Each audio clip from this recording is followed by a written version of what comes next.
இந்துக்களை திட்டுவதை மட்டுமே உங்களுடைய அரசியல் என்று எண்ணுகிற உங்களுடைய மட்டமான மதவாத அரசியலுக்கு முற்றுப்புள்ளி வைக்கிற காலம் தமிழக மண்ணில் வந்துவிட்டது. மனிதவாத அரசியலை பேசுகிற ஒரு கூட்டம் இருக்கிறது என்று சொன்னால் அது நம்முடைய இந்துத்துவ கூட்டம் மட்டும்தான். மதத்தால் மனிதர்களை பிரிக்காதே என்று பேசுகிற ஒரு கூட்டம் இருக்கிறதுன்னு சொன்னால் இந்திய தத்துவவாதிகளான இந்துத்துவவாதிகள் நாம் மட்டும்தான். இவர்கள் யாரையெல்லாம் சங்கிகள் என்று சொல்லுகிறார்களோ அவர்கள் தான் இந்திய தத்துவவாதிகள் தான் மத எதிர்வாதம் பேசிக் கொண்டிருக்கிறார். இந்திய தேசத்தினுடைய முதல் சுதந்திர பிரகடனம் ஜம்புத்தீவு பிரகடனம். நம்முடைய முன்னோர்கள் மருது பாண்டியர்கள், மருது சகோதரர்கள் தமிழகத்திற்கு சுதந்திரம்னு சொல்லி ஒட்டுமொத்த இந்திய தேசத்திற்குமான சுதந்திர பிரகடனத்தை அவர்கள் செய்தார். சுதந்திர போராட்டத்தில் நம்முடைய தமிழ் சான்றோர்கள் அத்தனை பேருமே இந்திய தேசம் முழுமைக்குமாகத்தான் போராடினார்களே ஒழிய அவர்கள் யாருமே தமிழை ஒரு தனி தேசியம் என்று சொல்லவில்லை. இப்படி இந்திய அரசியல் முழுமையும் அந்நிய நாட்டு சித்தாந்தங்களால் நிறைந்து அடைத்துக் கொண்டிருக்கும் பொழுது இந்த தேசத்தினுடைய சொந்த பண்பாடு, இந்த தேசத்தினுடைய சொந்த அரசியல் கோட்பாடு, இந்த தேசத்தினுடைய சொந்த இறையியல் கோட்பாடு, இவற்றை தாங்கி நிற்கிற தத்துவவாதிகளின் பெயர் இந்திய தத்துவவாதிகள், சுருக்கனா இந்துத்துவவாதிகள். தமிழகத்தில் மிகப்பெரிய வலதுசாரி அந்த விதத்தில் கிறிஸ்தவ சபைகளுடைய ஆதிக்கத்தை ஆதரித்து தொடர்ந்து பேசிக் கொண்டிருப்பவர் உதயநிதி ஸ்டாலின் ஒருத்தர் இருக்கார். அவர் அரசியல் நீங்க நல்லா பாருங்க. அவர் துணை முதல்வர் ஆனதிலிருந்து என்ன பண்ணாருன்னு பாருங்க. மதவாத அரசியலை தவிர வேற ஏதாவது பண்ணிருக்காரு? வேற ஏதாவது உருப்படியா உங்களுக்கு ஏதாவது தோணுச்சுன்னா நீங்க சொல்லுங்க. ஏதோ பண்ணிருக்காரா? கார் ரேஸ் நீங்க ரொம்ப அப்பாவிங்க. அது கார் ரேஸ் இல்லைங்க, கார் ஷோ. ஐயோ என்ன நீங்க போங்க ஏங்க. கார் ரேஸ்னா சல்லுன்னு கார் போகணும். அது கார் பொம்மை 4 பொம்மையை வச்சுட்டு நாய் எல்லாம் ஓவர்டேக் பண்ணிட்டு இருந்தது. அச்சோ நல்ல காமெடி பண்ணீங்க போங்க. உங்க தெருமுக்குல அம்மன் கோயில்ல கூழ் ஊத்துறாங்களே, கூழ் ஊத்தி கருவாடை கொடுக்குறாங்களே, ஒரு நாளாவது அங்க போய் கூழ் வாங்கி குடிச்சிங்களா? இல்ல தெருமுக்குல பிள்ளையார் கோயில் இருக்குது அங்க யாராவது போனீங்களா? ஐயப்பனை தெய்வம் என்று நம்புகிற ஒரு பெண்ணாவது நான் சபரிமலைக்கு ஏறி ஆகணும்னு சொன்னாங்களா? எங்கள் மனதை காயப்படுத்தி விட்டு இங்க யாரும் எந்த வியாபாரமும் பண்ற முடியாது. யாரும் எந்த வியாபாரமும் பண்ற முடியாது, சினிமா வியாபாரம் உட்பட. நீங்க பெரும்பான்மை நாங்க தான். எங்களை காயப்படுத்திட்டு, எங்களை கொச்சப்படுத்திட்டு, எங்களை புனைவு கதைகளை, எங்க மீது திரிவு கதைகளை பேசிட்டு இனிமே யாரும் இங்க பண்ண முடியாது. தமிழகத்தில் இந்துக்கள், தமிழர்களுடைய ஒற்றுமை என்பது மிகப்பெரிய அளவில் அதிகரித்துக் கொண்டிருக்கிறது. இதுதான் இன்றைக்கு நமக்கு இருக்கிற பாசிட்டிவ் செய்தி, உண்மை.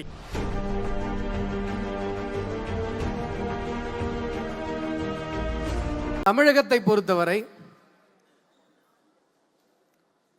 இதுல இன்னொரு விஷயம் என்னன்னா, எல்லாருக்கும் டாபிக் கொடுத்துருக்காங்க, எனக்கு டாபிக்கே இல்லை. நான் வந்ததுக்கு அப்புறம் தான் கேட்டேன், எல்லாருக்கும் டாபிக் கொடுத்துருக்கீங்களே, எனக்கு எதுவும் டாபிக் இல்லையா அப்படின்னா, உங்களுக்குலாம் டாபிக் இல்லை, அவர் நீங்கள் தான் டாபிக்ன்றார். நீங்கள் இந்திய தேசம் முழுவதும் பார்த்தீர்கள் அப்படின்னு சொன்னீங்கன்னா,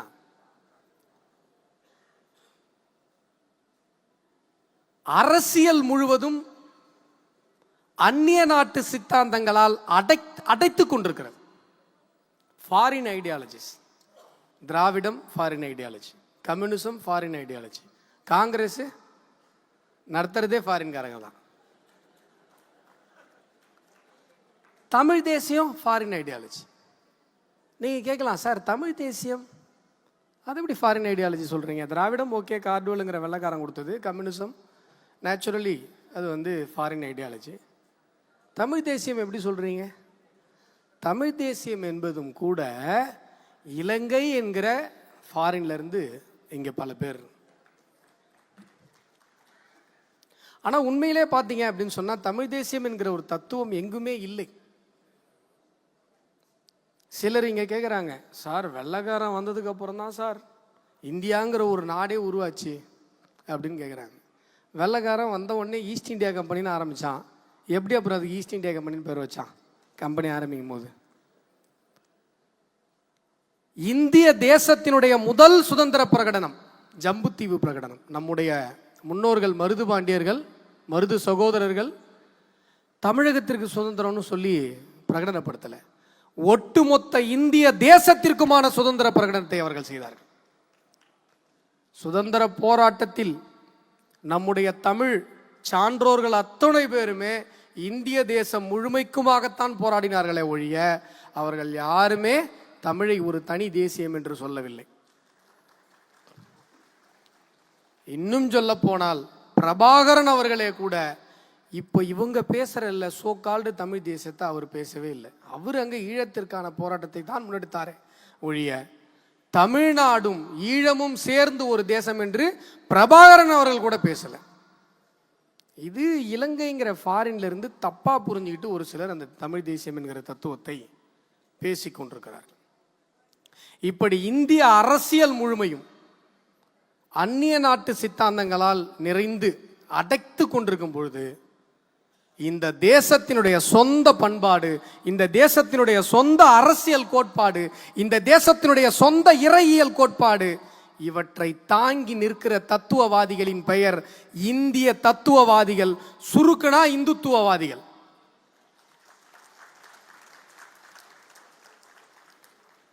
இந்த நேரத்தில் நான் உங்ககிட்ட ஒரு விஷயத்தை கேட்டுக்கிறேன். தயவு செஞ்சு அந்த வலதுசாரிங்கிற பேரை மட்டும் ஏற்றுக்காதீங்க. ஏன்னா சார் ஒரு குழந்தை பிறகுது சார், பிறந்துச்சுன்னா நம்ம பேர் வச்சிருந்தோம். இல்லைன்னா என்ன பண்ணுவாங்க, பக்கத்துட்டுக்காரங்க எதையாவது ஒரு பட்ட பேர் வச்சு கூப்பிடுவாங்க. கருப்பாக இருந்தால் கருப்பான்னுவாங்க, சிவப்பாக இருந்தால் சிவப்பான்னுவாங்க, என்னமா சுருட்ட முடியுந்தா சுருட்ட முடியுன்னுவாங்க, ஏதாவது ஒரு பேர் வச்சுருவாங்க இல்லையா? அப்படி நமக்கு வச்ச பேர் தான் வலதுசாரி, வாயில் சாரி. இதெல்லாம் பிரெஞ்சு புரட்சியில கிறிஸ்தவ சபைகளினுடைய ஆதிக்கத்தை ஆதரித்தவர்கள் வலதுபுறம் உட்கார்ந்தாங்க வலதுசாரிகள், எதிர்த்தவர்கள் இடதுபுறம் உட்கார்ந்தாங்க இடதுசாரிகள். நமக்கு இடதுசாரிகள்லாம் சேர்ந்து வலதுசாரி அப்படின்னு சொல்லி ஒரு பேர் கொடுத்துட்டாங்க. தமிழகத்தில் மிகப்பெரிய வலதுசாரி அந்த விதத்தில் கிறிஸ்தவ சபைகளுடைய ஆதிக்கத்தை ஆதரித்து தொடர்ந்து பேசிக் கொண்டிருப்பவர் உதயநிதி ஸ்டாலின் ஒருத்தர் இருக்கார். அவர் அரசியல் நீங்க நல்லா பாருங்க. அவர் துணை முதல்வர் ஆனதிலிருந்து என்ன பண்ணாருன்னு பாருங்களேன். மதவாத அரசியலை தவிர வேற ஏதாவது பண்ணியிருக்காரா? வேற ஏதாவது உருப்படியா உங்களுக்கு ஏதாவது தோணுச்சுன்னா நீங்க சொல்லுங்க. என்னமோ சொல்றாரு, ஏதோ பண்ணியிருக்காரா? Car race. நீங்க ரொம்ப அப்பாவிங்க. அது கார் ரேஸ் இல்லைங்க, கார் ஷோ. ஐயையோ என்ன நீங்க போங்க. ஏங்க கார் ரேஸ்னா சல்லுன்னு கார் போகணும். அது கார் பொம்மை 4 பொம்மையை வச்சுட்டு நாயெல்லாம் ஓவர்டேக் பண்ணிட்டு இருந்தது. அச்சோ, நல்ல காமெடி பண்ணீங்க போங்க. அவர் பேசுனதெல்லாம் மதவாதம் தான். மதவாதத்தை தவிர வேற எதுவும் இல்லை. இங்க தமிழக அரசியல்ல மத எதிர்வாதம் பேசுகிற ஒரு கூட்டம் இருக்கிறது என்று சொன்னால், மதத்தால் மனிதர்களை பிரிக்காதே என்று பேசுகிற ஒரு கூட்டம் இருக்கிறதுன்னு சொன்னா, இந்திய தத்துவவாதிகளான இந்துத்துவவாதிகள் நாம் மட்டும்தான். இவர்கள் யாரையெல்லாம் சங்கிகள் என்று சொல்லுகிறார்களோ அவர்கள்தான் இந்திய தத்துவவாதிகள் தான் மத எதிர்வாதம் பேசிக் கொண்டிருக்கிறார். என்கிட்ட ஒருத்தர் கேட்டார், ஒரு 2K கிட், இந்துத்துவம் என்றால் என்ன சார்? சார் என்ன சார் உங்க தத்துவம்? நான் ஒன்று சொன்னேன், தம்பி ஒரு சினிமா பாட்டு, அந்த சினிமா பாட்டு இந்திய தத்துவம் என்றால் என்ன அப்படிங்கிறத விளக்கிறதுக்காகவே ஒருத்தர் எழுதியிருக்காருப்பா. மதமென பிரிந்தது போதும், இனமென பிரிந்தது போதும், மனிதம் ஒன்றே தீர்வாகும், இதுதான் இந்திய தத்துவம் அப்படின்னு சொன்னேன். எப்படி நீங்க எங்க பிஜேபி எடுத்துக்கோங்க, பிஜேபியில் நீங்க உறுப்பினர் ஆகுறீங்க அப்படின்னு சொன்னா, இன்டகரல் ஹியூமனிசம், ஒருங்கிணைந்த மனிதத்துவம், இந்த தத்துவத்தை நீங்கள் ஏற்றுக்கொண்டீர்கள் என்று கையெழுத்து போடணும். அப்பதான் நீங்க பிஜேபி மெம்பர். சார் என்ன சார் தத்துவம்? இதுதான் அந்த தத்துவம். இங்க நீங்க பாருங்க, மதத்தை வச்சு அரசியல் பண்ணி இந்து தர்மத்தை திட்டுவது மட்டுமே எங்களுடைய அரசியல் என்று பல அரசியல்வாதிகள் இங்க தமிழகத்தில் இருந்து வேற வேலையே கிடையாது. காலைல ஏஞ்சானா பல்லு வெளியிட்டு பிரஸ் மீட்ல பல்லு நல்ல இல்லை, அதெல்லாம் எனக்கு தெரியாது, நீங்கள் அதெல்லாம் கேட்கக்கூடாது. நீங்கள் இதெல்லாம் சும்மா ஒரு ஃப்ளோவில் சொல்கிறது தான். நீங்கள் உடனே அதுக்கெல்லாம் இல்லைன்னான்றார் அவர். அதெல்லாம் இல்லை சார், நீங்கள் பார்த்தீங்களாங்கிறாரு. அதெல்லாம் எனக்கு தெரியாது. இந்துத்துவத்தை திட்டணும், இந்து தர்மத்தை திட்டணும், இந்து கோயில்களை திட்டணும், இந்து சாமிகளை திட்டணும், இது ஒரு அரசியல்.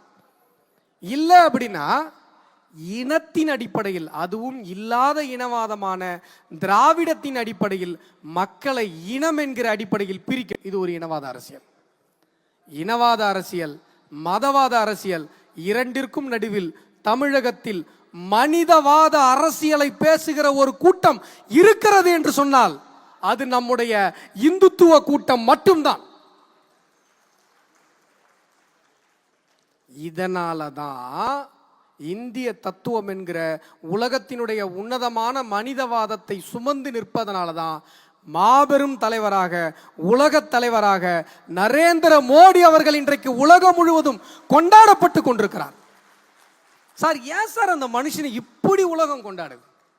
அமெரிக்காவில் போயிட்டு ஒரு குழந்தைய தூக்கி ட்ரம்ப் உனக்கு யாரை பிடிக்கும் அப்படின்னு கேட்குறாரு. மோடியை பிடிக்கும்னு சொல்லிட்டு அந்த குழந்தை பாருங்க, ஒரு ஃபார்மாலிட்டிக்காவது ட்ரம்ப்பை பிடிக்குன்னா சொல்லிடலாம், அது மோடி பிடிக்கணும் உண்மையை சொல்லிடுச்சு.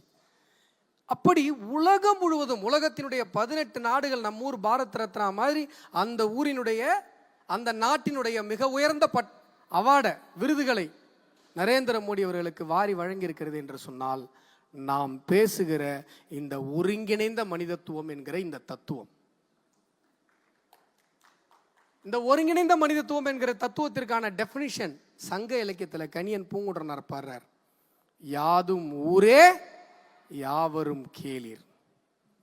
வசுதெய்வ குடும்பகம், வசுதெய்வ குடும்பகம் என்று நம்ம மாநாடு நடத்தணும், உலகம் முழுசும் மாநாடு நடத்துறோம், ஒன் வேர்ல்ட் அப்படின்னு சொல்லி சொன்னோம். உலகம் முழுவதும் வந்து இங்க அந்த தத்துவத்தை தலையில் தாங்கி கொண்டு இந்த உலக நாடுகள் சென்றது. இதுதான் நம்முடைய தத்துவம், இதுதான் நம்முடைய அடையாளம்.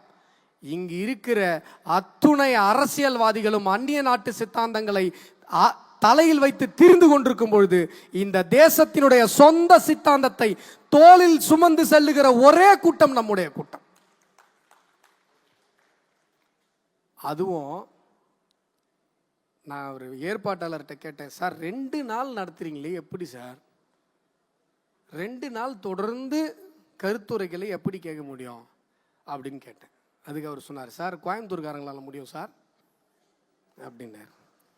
உண்மையிலேயே ஒரு மேடையில் பேசுகிறவங்களுக்கு ஆடியன்ஸோட நேச்சர்லாம் தெரியும். கோயம்புத்தூர்காரங்கன்னா நம்பி வந்துடலாம், ஏன்னா அந்த உற்சாகம் 2 நாள் உட்காந்தாலும் குறையாம கேட்குற ஒரு ஊர்காரங்கன்னா கோயம்புத்தூர்காரன். செவிக்கு உணவு இல்லாத போதுதான் வயிற்றுக்கு ஈயப்படும் அப்படிங்கிற அந்த திருக்குறளை யார் பின்பற்றுறாங்களோ இல்லையோ, கோயம்புத்தூர்காரங்க தான் பின்பற்றுறீங்க. ஏன்னா பக்கத்திலே உணவு திருவிழா நடக்குது, நீங்கள்லாம் வந்து செவிக்கு உணவு வாங்கிட்டு இருக்கீங்க. அதுபோல் இந்த பகுதியில் எனக்கு ரொம்ப பிடிச்ச ஒரு விஷயம் விருந்தோம்பல். விருந்தோம்பல்னா எல்லா ஊர்லேயும் விருந்தோம்பல் இருக்கு. ஏன்னா நம்முடைய தெய்வப்புலவன் திருவள்ளுவன் சொல்கிறான், இருந்தோம்பி இல்வாழ்வதெல்லாம் விருந்தோம்பி வேளாண்மை செய்தல் பொருட்டு. குடும்பம் நடத்துறதுக்கான நோக்கம் என்ன? வீட்டுக்கு வர்றவங்களுக்கு சாப்பாடு போடுறது. ஆனால் கோயம்புத்தூரில் மட்டுங்க, இந்த கொங்கு மண்டலத்தில், இந்த கொங்கு மண்டலம் மட்டுங்க ஒன்றும் இல்லை, அரவக்குறிச்சி எலெக்ஷன், அண்ணாமலை அவர்களுக்கு எலெக்ஷன் பிரச்சாரம் பண்ணுறதுக்காக அரவக்குறிச்சிக்கு 2021 என்னுடைய படை பரிவாரங்களோட வந்திருந்தேன். நாங்கள்லாம் வந்து ஒரு 2 காரில் திப்புன்னு வரோம். ஏதோ ஒரு வீடு, அந்த வீட்டில் ஒரு பாப்பா பிஜேபி கொடியை வச்சுட்டு மரத்தட்டில் உட்காந்துருந்தது. இங்கே பாரு, இப்போ இது பிஜேபிக்காரங்க வீடு போலகுது அப்படின்னு சொல்லி காரை நிப்பாட்டிட்டு தண்ணி வாங்கி குடிக்கலான்னு உள்ளே போகிறோம். நாங்கள் ஒரு 10-20 பேர் வரோம்.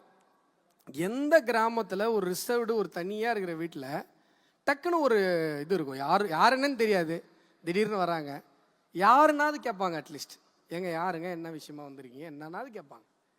அவங்க அந்த பாப்பா கையில் தான் பிஜேபி கொடி இருந்ததே ஒழி, எங்கள் கையில் பிஜேபி கொடியில் நாங்கள் பிஜேபிக்காரன்னு அவங்களுக்கு தெரிய வாய்ப்பில்லை. ஒரு அம்மா வந்தாங்க, ஒரு பாட்டி ஒருத்தவங்க வெளில வந்தாங்க, வாங்க வாங்க வாங்க வாங்க வாங்க, யாரு என்ன எதுக்கு வந்தோம் எதுவுமே தெரியாது, வாங்க வாங்க வாங்க வாங்க வாங்க வாங்க. நாங்கள் உட்காந்தோம். எங்கள் கூட ஒரு பையன் ஒருத்தன் இருக்கான், பெரிய ஒஸ்ட் ஃபெல்லோ, எங்கே கொய்யா மரம் பார்த்தாலும் ஏறி கொய்யா பறிக்க ஆரம்பிச்சிடுவான். அட்வொகேட்டு தான், அவனுக்கு அது ஒரு ஹாபி. அப்படி ஏறி பறிக்கிறான். டேய் என்னடா பண்ணுற, ஒரு யார் என்னன்னு தெரியாத ஒரு வீட்டில் வந்து நீ மாட்டுக்கும் மரத்தில் ஏறி கொய்யா பறிக்கிறேடான்னு கேட்ட உடனே அந்த அம்மா, பொறிங்க கண்ணு பொறிங்க. அவனுக்கு புரியல, பொறிங்க டே பொறிங்கன்னா பறிக்க சொல்கிறாங்கடா, பறிடா அப்படின்னு. உண்மையிலேயே சொல்லுகிறேன், இந்த மண்ணினுடைய விருந்தோம்பல் என்பது, இந்தியர்கள் என்றாலே விருந்தோம்பல் அடையாளம், தமிழர்கள் என்றாலே விருந்தோம்பல் அடையாளம், விருந்தோம்பலுக்கு இந்த கோயம்புத்தூர் மண் அடையாளம்.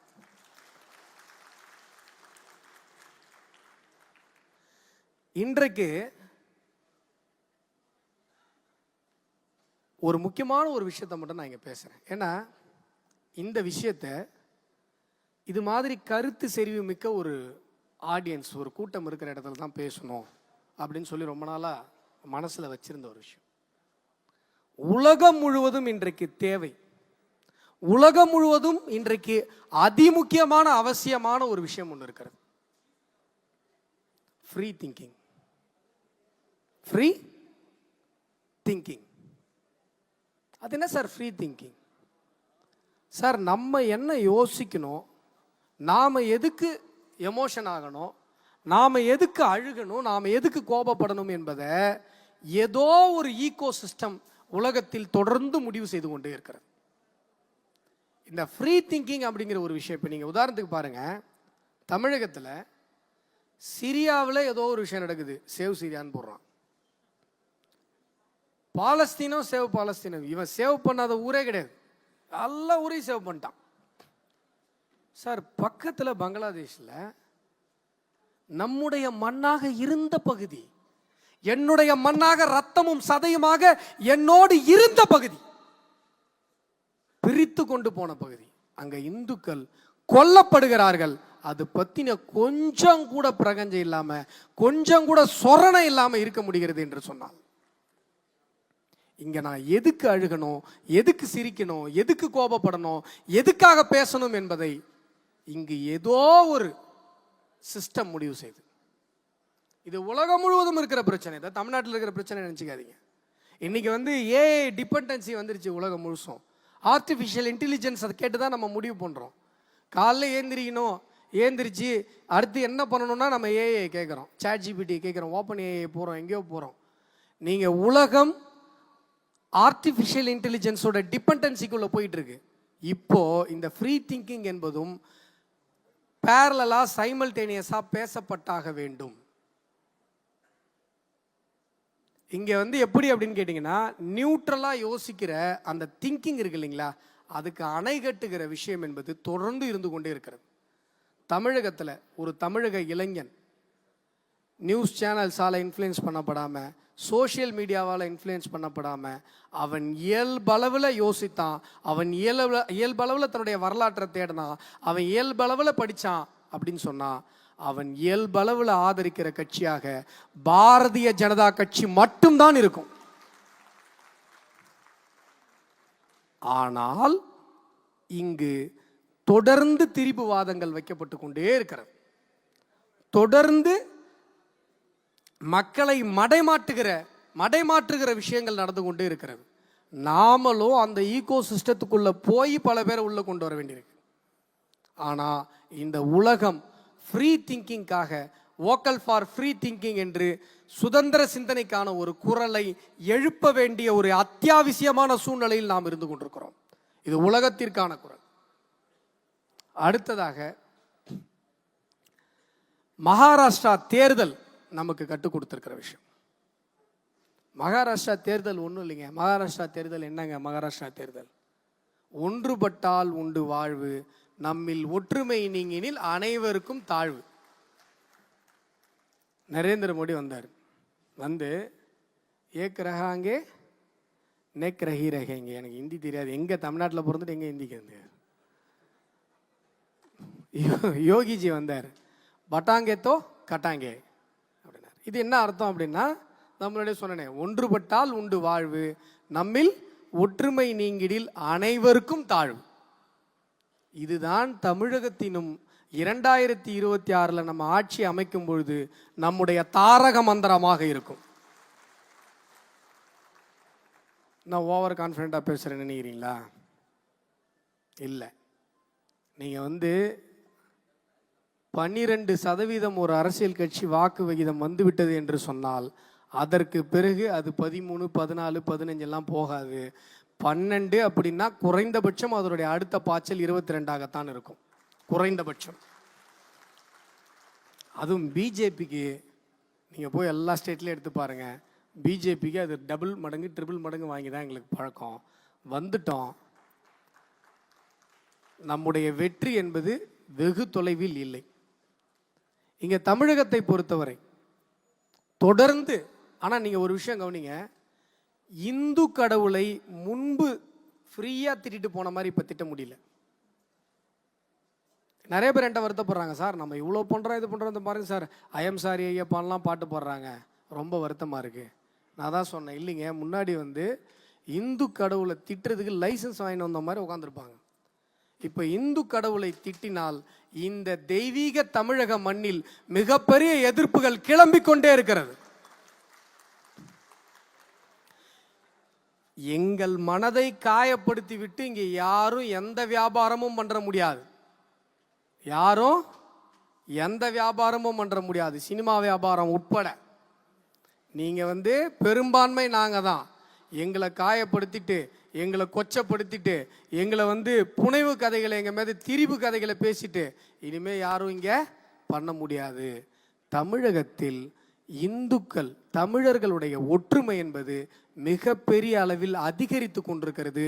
இதுதான் இன்றைக்கு நமக்கு இருக்கிற பாசிட்டிவ் செய்தி, உண்மை. முன்பு இருந்த மாதிரி இல்லை.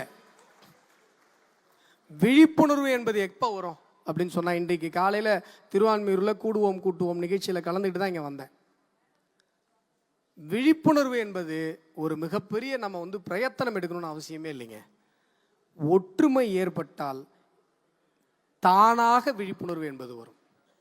ஒற்றுமை ஏற்பட்டால் தானாக விழிப்புணர்வு என்பது வரும்.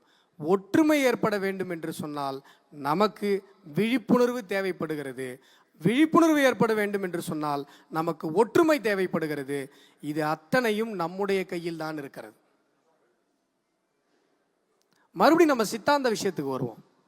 நம்ம இந்திய தத்துவம் என்கிற, ஒருங்கிணைந்த மனிதத்துவம் என்கிற உலகத்தினுடைய உன்னத சித்தாந்தம் பற்றி பேசிக்கொண்டிருந்தோம். இந்த தத்துவம் என்ன சொல்லுகிறது அப்படின்னு சொன்னா, மனிதர்கள் எல்லாம் ஒண்ணு அப்படின்னு மட்டும் சொல்லல, காக்கை குருவி எங்கள் ஜாதி என்று சொல்லுகிறது, நீல் கடலும் மலையும் எங்கள் கூட்டம் என்று சொல்லுகிறது. இங்க நாங்க என்ன சொல்றோம் அப்படின்னு சொன்னா, சார் இங்க நாங்க வந்து ஒரு யூனிவர்சிட்டி சார், இது நீங்க எல்கேஜி பாப்பா மாதிரி ஏதாவது ப்ரீகேஜியில் படிச்சுட்டு வந்து எங்ககிட்ட பாடம் எடுக்காதீங்கன்னு சொல்றோம். இப்போ கார்ல் மார்க்ஸ் மதம் ஒரு ஓபியம்னு சொன்னார். அவர் எந்த மதத்தை பார்த்து சொன்னாரு? எந்த மதத்தை பார்த்து சொன்னாரு? அவர் வாழ்ந்த ஊர்ல இந்து தர்மம் இருந்ததா? அவர் இந்தியாவில் பிறந்திருந்தா மதம் என்கிற ஒரு கான்செப்டே இங்க இல்லையே. இங்க தர்மம் என்கிற ஒரு கான்செப்ட் தான் இருக்கு. இங்க மதம் என்கிற ஒரு தத்துவம் இங்க இல்லை. அப்போ இங்க நீங்க பிறந்திருந்தால் இங்க அந்த தத்துவத்தை நீங்கள் பேசியிருக்க வேண்டிய அவசியமே இல்லை. நீங்க அதை எடுத்துட்டு வந்து எங்களுக்கு பாடம் நடத்துறீங்க. நீங்க எல்லா மனுஷனும் ஒண்ணுங்கிறீங்க. நாங்க காக்கை குருவி கூட எங்களுடைய ஜாதின்னு சொல்றோம். ஒன்றும் இல்லைங்க. இந்துக்கள் என்றால் யார், தமிழர்கள் என்றால் யாருன்னு இங்க ஒரு பெரிய பிரச்சனை. நான் சொன்னேன், தமிழர்கள் தான் இந்துக்கள், இந்துக்கள் தான் தமிழர்கள். திருவள்ளுவர்கிட்ட போய் கேளுங்க, யார் வந்து தமிழன்னு சொல்லி கேளுங்க. தென்புலத்தார் தெய்வம் விருந்து ஒக்கல் தான் என்றாங்கு ஐம்புலத்தாறு ஓம்பல் தலை. இந்த 5 கடமைகளையும் செய்பவருக்கு பெயர் தமிழன். தென்புலத்தார் பித்ருக்கடன், நீத்தார் திதி கொடுக்குறோம் இல்லையா, அது. தெய்வம் தெய்வத்தை வணங்குவது. தென்புலத்தார் தெய்வம் விருந்து விருந்தோம்பல். ஒக்கல் ஒப்புரவு அறிதல், இது ரொம்ப ரொம்ப முக்கியமான ஒரு தத்துவம். திருக்குறள்ல ஒப்புரவு அறிதல்னு ஒரு தனி அதிகாரமே எழுதப்பட்டிருக்கிறது. ஒப்புரவு அறிதல்னா என்ன? இப்போ மழை வெள்ளம் வருது. இப்போ சென்னையில் மழை வெள்ளம். முன்னாடிலாம் ஒரு வாரம் மழை பெஞ்சா தண்ணி வந்து இடுப்பளவு நிற்கும், கழுத்தளவு நிற்கும். இப்போல்லாம் 4 மணி நேரம் மழை பெஞ்சாலே நாங்கள்லாம் 4000 கோடிங்க, 4000 கோடி 4000 கோடிக்கு என்ன பண்ணாங்கன்னு கேட்டால், நான் ஒரு டிராக்டர் வாடகைக்கு எடுத்து வச்சிருக்கேன், சொந்தமாக கூட வாங்கலை. காலையில் போகிறேன், எங்கள் வீட்டுக்கு முன்னாடி டிராக்டரை வச்சு பம்பு பண்ணி பக்கத்து தெருவில் போட்டுட்டு இருந்தாங்க. சாயங்காலம் போனேன், அந்த தெருவில் இருந்து பம்பு வச்சு எங்கள் தெருவில் ஊற்றிட்டு இருந்தாங்க. நான் சத்தியமாக போய் சொல்லலைங்க, உண்மையிலே தான் பண்ணிட்டு இருக்காங்க. இதில் எந்த எக்ஸாகரேஷனும் கிடையாது. இது நகைச்சுவே இல்லை, இது நடந்தது, ஃபேக்ட். இப்படித்தான் மழை வெள்ளம் வந்து தமிழகத்தில் ஹேண்டில் பண்ணப்படுது. இதில் என்ன கொடுமை அப்படின்னு சொன்னால், வடிகால் தனியாக இருக்கணும், கழிவுநீர் பாதை தனியாக இருக்கணும். குறைந்தபட்சம் ஒரு நகரம் அப்படின்னு சொன்னால், இப்போ இப்போ என்ன பிரச்சனை அப்படின்னு சொன்னால், கழிவு நீர் எல்லா பக்கமும் வெளியேறி மழை நீரில் கலந்துருது. அதனால் ஏகப்பட்ட பிரச்சனைகள், குழந்தைங்க வியாதி, தொற்று நோய் பரவல், பெரிய பாதிப்பு உண்டாகுது. கேட்டால் 4000 கோடிங்கிறாங்க, ஒருத்தர் 90%ங்கிறாங்க, ஒருத்தங்க 60%ங்கிறாங்க, ஒருத்தங்க 75 அப்படிங்கிறாங்க. ஆக மொத்தம் எங்களுக்கு ஒரு விஷயம் புரிஞ்சு போச்சு, 0. 4000 கோடி எங்கே போச்சு அப்படின்னு சொன்னால், திராவிட மாடலுடைய வளர்ச்சிக்கு போயிருக்குது, குடும்ப வளர்ச்சி நிதிக்கு அது போயிருக்குது அப்படின்றது. இது மாதிரி ஒரு மழை வெள்ளம் வருது, ஒரு இயற்கை சீற்றம் வருது அப்படின்னு சொன்னால், நீங்கள் நல்லா கவனிச்சு பாருங்களேன், இந்தியாவில் பெரிய பெரிய இயற்கை சீற்றங்கள் நடந்து கொண்டிருக்கும், இராணுவம் அங்கே போய் நிற்கும். டைம் ஆயிடுச்சுன்னா நீங்கள் தான் சொல்லணும், நான் பேசிட்டே தான் இருப்பேன். இராணுவம் அங்கே போய் நிற்கும். இராணுவம் நிற்கும் இல்லையா, அதே மாதிரி இன்னொரு அமைப்பு போய் நிற்கும். அந்த அமைப்பினுடைய பெயர் RSS.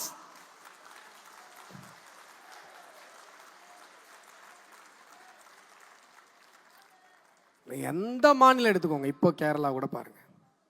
ஏன் சார், ஏன் அப்படின்னு சொன்னா, ஒப்புரவறிதல்னு சொல்லி மணி அடிச்சிட்டாங்க. அவங்களே மறந்துட்டாங்க பொழுது, நான் வேற ஞாபகப்படுத்தினேன். ஒப்புரவறிதல் அப்படி சொல்லி ஒரு அதிகாரம், இதை மட்டும் சொல்லிடுறேன். ஒப்புரவறிதல் அப்படி சொல்லி என்ன அப்படின்னா, சார் ஒரு இயற்கை சீற்றம் நடக்குது சார், நம்மளை மாதிரி ஒரு மனுஷன் அங்கே கஷ்டப்படுறான், நம்மளை மாதிரி ஒரு உயிர் கஷ்டப்படுது அப்படின்னும் போது நம்ம போய் உதவுறோம் இல்லையா, அதை வெறும் உதவி செய்தல் அப்படின்னு சொல்லியிருக்கலாமே. திருவள்ளுவர் ஒப்புரவறிதல் அப்படின்னு சொல்றார். இவனும் என்னை போன்று ஒரு ஆத்மா, இவனும் என்னை போன்று ஒரு உயிர். இந்த உயிர் வேதனைப்படும் பொழுது என்னுடைய உயிர் எப்படி வேதனைப்படுமோ அப்படித்தான் நான் உணரணும். அந்த ஒப்புரவு அறிந்து உதவி செய்தல் ஒப்புரவறிதல். அதனால தான் இந்திய தத்துவத்தை முழுமையாக உள்வாங்கி இருக்கிற ஒரு அமைப்பாக இருக்கிறதுனால தான் RSS ஒரு பிரச்சனைன்னு சொன்னா தன்னுடைய குடும்பத்தை மறந்து, தன்னை மறந்து ஒரு RSS சேவகன் அங்க போய் களத்தில் நிற்கிறான். சார் கொரோனா வந்துச்சு சார், எல்லா கட்சிக்காரனும் வீட்டில் இருந்தான் சார், பிஜேபிக்காரன் மட்டும்தான் சார் ரோட்ல இருந்தான். சாப்பாடு செஞ்சுட்டு ரோடா போய் நின்னான் சார். கொரோனா வாங்கி பல பேர், என்னுடைய சகோதரன் செத்தான் சார். அதுதான் சார் பிஜேபி. இந்த ஒப்புரவறிதல் என்கிற தத்துவம் திருவள்ளுவரிடமிருந்து, இந்திய தத்துவத்திடமிருந்து, இந்திய ஆன்மீகத்திடமிருந்து, இந்து சனாதன தர்மத்திடமிருந்து நமக்கு வந்திருக்கிறது. ஒரு உயிர் அங்க கஷ்டப்படுது அப்படின்னு சொன்னா அது என்னுடைய கஷ்டமாக நினைத்து அந்த இடத்துல போய் நிற்கிறது. இதுதான் ஒப்புரவறிதல். அடுத்து தன்னை பார்த்து கொள்ளுதல். நான் மறுபடியும் சொல்றேன், நீங்க உதவி செய்தல் என்கிற நோக்கத்தோடு போறதில்லை, ஒப்புரவு என்கிற நோக்கத்தோடு போகணும். அதுதான் இங்க நாம சொல்றேன். நீங்க உடனே யோசிக்கலாம், சார் நிறைய பேர் உதவி பண்றதா காட்டிக்கிறாங்களே சார். நீங்க சினிமாவில் அநாத ஆசிரமம் அப்படின்னு சொன்னா கிறிஸ்தவ மிஷினரியோடைய அநாத ஆசிரமத்தை தான் நீங்க பார்ப்பீங்க. ஆனால் நான் சொல்றேன், உண்மையிலேயே நான் அந்த மாதிரி எங்கேயுமே பார்த்ததில்லை. நான் பார்க்கறது எல்லாமே இந்து தர்மத்தின் அடிப்படையிலான அது அநாத ஆசிரமத்தை தான் நான் பார்த்துருக்கேன். இயல்பு வாழ்க்கை என்பது வேறு, சினிமாவில் காட்டுறதுங்கிறது வேறு. ஒப்புரவறிதல் என்பது வேறு, உதவி செய்தல் என்பது வேறு. தன்னை பார்த்து கொள்ளுதல். நான் இப்போ சொல்கிறேன், தென்புலத்தார் தெய்வம் விருந்து ஒக்கல் தான் என்று இந்த 5 கடமைகளையும் தமிழகத்தில் செய்பவர்கள் தான் தமிழர்கள். இந்த 5 கடமைகளையும் இந்துக்கள் மட்டும்தானே செஞ்சிட்டு இருக்காங்க. இப்போ நம்ம மதம் மாறிய தமிழர்களை நம்ம சொல்லலை, அவங்கள எந்த தப்பும் நம்ம சொல்லலை. ஆனால் சும்மா இல்லாமல் எங்ககிட்ட வந்து சொல்லாதீங்கன்றோம். இப்போ நாம் சும்மா இருக்கோம். நான் தான் கேட்டேன், எதுக்கு வந்து சும்மா நீங்கள் வந்து இந்து கடவுளை திட்டுறீங்க? இவர்கிட்ட கேட்டேன், மாதேஷ்ட ஒரு 2 நாளைக்கு முன்னாடி. மாதேஷுக்கு நிறைய ஃபேன்ஸ் இருப்பாங்க போல.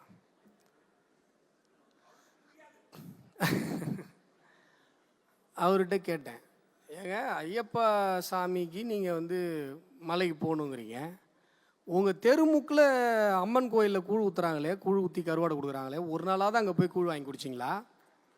இல்லை தெருமுக்கில் பிள்ளையார் கோயில் இருக்குது, அங்கே யாராவது போனீங்களா? ஐயப்பனை தெய்வம் என்று நம்புகிற ஒரு பெண்ணாவது நான் சபரிமலைக்கு ஏறியே ஆகணும்னு சொன்னாங்களா?